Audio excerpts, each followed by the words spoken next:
If you're considering a career in law and you're thinking about taking the CILEX route, then that is a fantastic choice.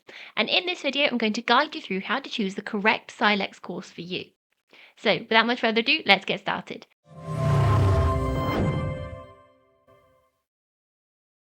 So, first things first, how do you spot high quality CILEX tuition providers? There are going to be a number of factors that go into that decision. So, one of the first things you're going to want to check is the provider's accreditations and reputation. So, you're going to first of all want to check that the provider is accredited with CILEX. The best way to do that is to go onto the CILEX website and look at their list of providers that are accredited with them. The other thing you want to look at is their reviews. A reputable provider is going to have lots of positive reviews, ideally going back a fairly long time, and that's how you're going to find out whether they are a trustworthy source of training. Another thing you might want to consider is the flexibility of your study options. So, all of us have different lives that we need to lead, and we have different things that need to fit in. So, you might want a provider that gives you greater flexibility, be that the option to be studying full time or part time, be that being able to study remotely in the evenings, whatever works for you and your schedule. Have a think about what your ideal training sort of calendar would look like. Another thing to check out is the quality of the study materials. Ideally, any reputable provider would have some kind of a free sample available of their materials before they would expect you to pay any money for them. So, the best thing you can do when you've got access to these materials is to think, is this something that I think I could learn from?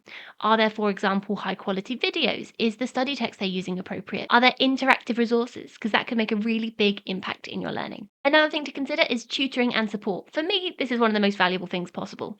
You need to know that you're going to have quality tutoring and you're going to have access to someone you can ask questions to.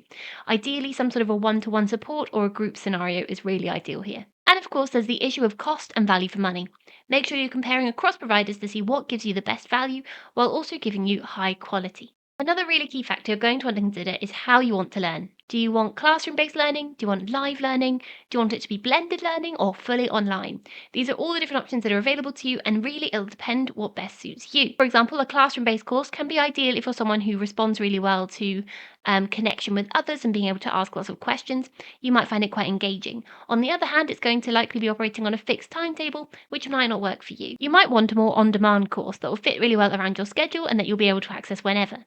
At the same time, when we're looking at on demand courses, I highly recommend making sure that you've still got that tutor support in addition to the on demand course. So you've still got someone you can ask questions to and you're not all in it on your own. This is probably best for self motivated learners who can work through work quite independently, but it's also really good if you're someone who likes to work through things at your own pace without feeling rushed. And of course, there's the option of blended courses. There are some courses that combine classroom based study with online study. And this can be really useful for if you're someone who enjoys a bit of independent work, but you also want to discuss the work in person. We hope that helped you to make some sort of a decision towards what kind of provider you might be looking for your CILEX qualification. If you are interested in becoming a CILEX lawyer, why not check out Astranity as a potential course provider? Thanks for watching this video. If you've got any questions, drop them in the comments below and make sure you like and subscribe so you get notified the next time we post. We'll see you in the next one.